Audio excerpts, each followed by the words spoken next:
Hey everybody, Michael Snyder here, Pacific Northwest Weather Watch. Today is July 29th, and right now we're looking at the mid-level water vapor loop. You can see Alaska, British Columbia, Washington, Oregon. Check out our cinnamon bun off the coast of Vancouver Island, keeping some onshore flow going across the area here.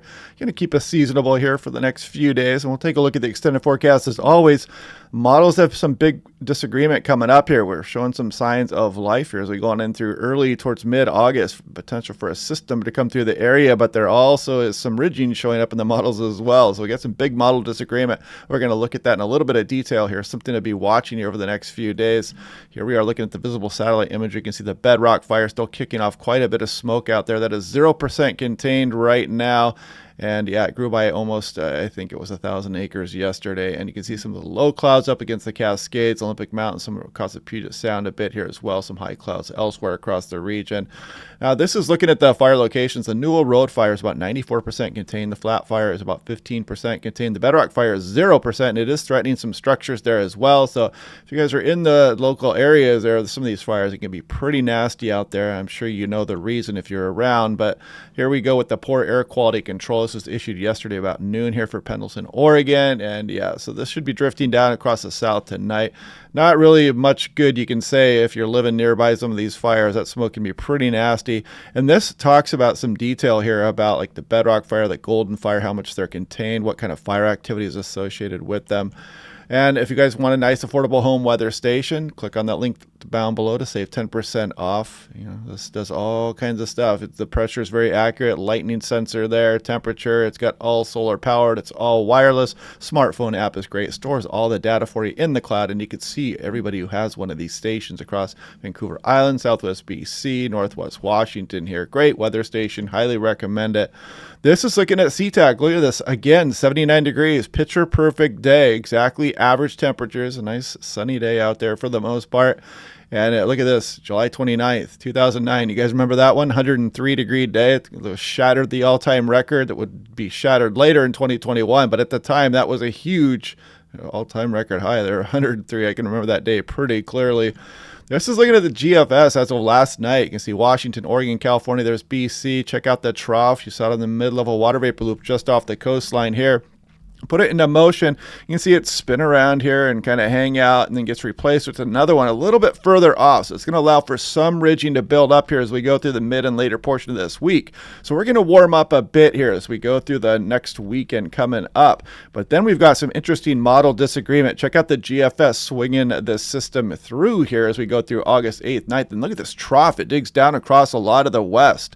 Kind of interesting stuff there. I mean, this is just the operational run. We'll take a look at some of the ensembles here in a moment. But that's kind of an interesting signal here, all the way down towards California by the time you get on towards the morning of August 11th here. Purely fantasy at this point, but something interesting to watch. This is the ensemble means. Of course, when you start off, you're going to be in pretty good agreement here.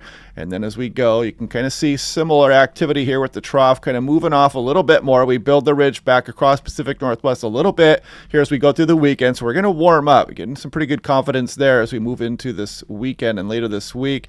And then watch what happens here. So as we go a little bit further on and we watch that potential for a system here as we go on through the August 9th, 10th, 11th time frame, you can kind of see that troughing here setting up in the ensemble runs here of the GFS as well. You notice we don't have any big heat ridge here.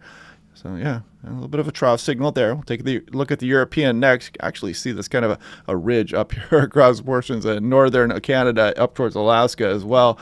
But now anyway, looking at the European, this is the ensemble control, basically the same as the deterministic run at this point. And you can see something similar here. The trough redevelops a little bit further offshore. We get some ridging. We start to warm up as we go through this weekend coming up. And look at the European control. It actually says, hey, we're going to keep this ridge around and even build it a bit more all the way up into BC here as we go into the early portions of August. But then you see kind of a trough out here. And it doesn't make much headway towards Pacific Northwest. Your control run here on the European is a little bit different than what the ensembles are saying, and I'll show you that here now. This is the ensemble members yesterday afternoon. All 50 averaged here in the ensemble mean, and again, that system moves through. The next trough out here develops. We build the ridge here as we go through next weekend. Pretty good agreement overall there, but then you can see through the extended of the European ensembles, it has that similar trough here with the GFS. Potential for a system to start to try to swing through the Pacific Northwest. More on that here in a moment. Portland, Oregon. Check out that warm-up as we go through the weekend here. This would be the GFS. Then you can see things get kind of squirrely here as we go on into the August 8th, 9th, and 10th time frame here. Some variability starting to show up in the temperatures. Seattle Metro, something similar there after a very warm Seafair weekend.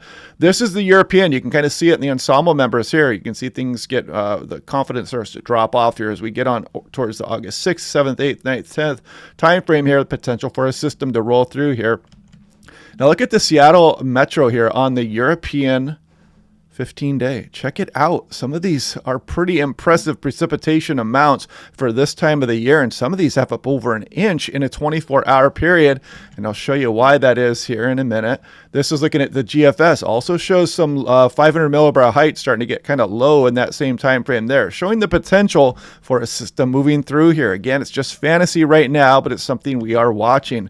Now, this is looking at the European. I kind of cherry-picked one of the ensemble members here. This is number 22 that showed over an inch for Seattle in a 24-hour period, and you can clearly see this system roll in here on one of the European ensembles. And look at that, kind of a drenching for Western Washington, the Oregon coast, Washington coast, almost all the way down towards Portland, Southwest BC. So a pretty potent system showing up here.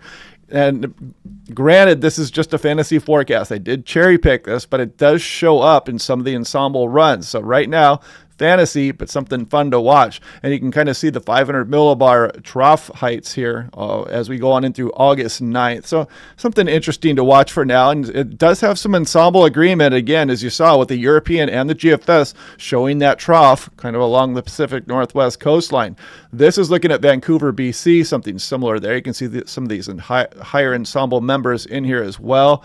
And this is looking at Astoria also. You can see some of these select members in there with some pretty good precipitation amounts in that same time frame. Now this is covering the next couple of days. I just want to kind of point this out. We are still dealing with the possibility of a thunderstorm across maybe the North Cascades. Can't rule that one out across the Oregon Cascades, British Columbia, Idaho Panhandle on in through Montana. That's this afternoon as we go through Sunday here as well. Maybe again popping one off across the Cascades. Can't completely rule it out. Not a strong signal. Better chances BC and off in through Montana. Then we start to kick that activity off to the east a bit here. As you can see, not much of a threat for Washington, Oregon, much of Idaho, except extreme east and southeast portions there. And Tuesday afternoon, something similar there. Now, as we take a look here, I wanted to remind you again about the low relative humidities. As we go through the afternoon hours, look at these really trail off as you get east of the terrain here across BC, Washington, Oregon. That's this afternoon. Here we go on in through Sunday, and again, you can see those low relative humidities drop off here. So just kind of be prepared for that. You know, these fires can grow quite rapidly here. We're still doing okay across much of the region, except a few select areas, namely the Bedrock fire there. But yeah, these things can kick and get out of control really fast. Here we go, 6 to 10 day temperature probability outlook. Above average signal here through August 7th. Again, this has kind of got an asterisk on it. We could be, you know, there's a lot of different solutions out there. So kind of take this with a grain of salt, and definitely take this with a grain of salt as well. 8 to 14 day temperature probability all the way through August 11th. Yeah, I don't know about this. But anyway, the precipitation starts to show the above average potential across the Intermountain West, including Idaho, kind of bullseyed there through August 7th, August 11th here, and maybe showing a little bit of that signal here for maybe a system rolling through in this time frame here. Cross your fingers, rain lovers. Now, this is looking at the European ensemble. Now, this is the top 10% basically of precipitation possibilities here as we go on into the extended. So watch as we get out 6th, 7th, 8th. The system hadn't shown up yet, but there it goes. Look at some of this activity across western Oregon here, Washington, BC, western Washington, the Cascades. Maybe we'll get really lucky and get a system rolling through here in that time frame. Something similar on the GFS. Again, I cherry picked the top 10th percentile of all the ensemble members here, and you can see it does bring a pretty good drenching here to some of the regions. So it's just fantasy right now, just giving you something to look at, but you know, it wouldn't be out of the realm of possibility we could get a system through here as we start moving through August. And again, the significant fire potential is elevated across much of the Pacific Northwest. We've kind of been harping on that quite a bit here. But anyway, yeah, something fun to look at in the extended fantasy forecast, but pretty good agreement, though, that as we go through next week, and we are going to warm up across much of the region here. So next weekend should be quite nice for Seafair in Seattle, for example. And then after that, things start to get a little bit more uncertain, which is pretty typical as you start to look way off into a forecast. But anyway, hope you guys are enjoying these videos. I'm going to put out another Dust Devil video because we went out there yesterday across eastern Washington, and it was one of the most active dust devil days I've ever seen. It was the biggest dust devil I ever saw, about 4 p.m. yesterday, just to the west of Ritzville. Very impressive dust devil activity. I put a 360 video out there last night as well, if you guys want to check that out. But anyway, yeah, click like, subscribe, keep leaving some comments below. The channel's been doing great. You guys make this all possible. I want to personally congratulate all my members here. I have about, you know, a lot of you guys have been just long-term members. You help support the channel. You make this really possible here. You make it worth my while to try to put more energy into the channel. So thank you very much. And yeah, we will do this again tomorrow, and I will talk to you guys then.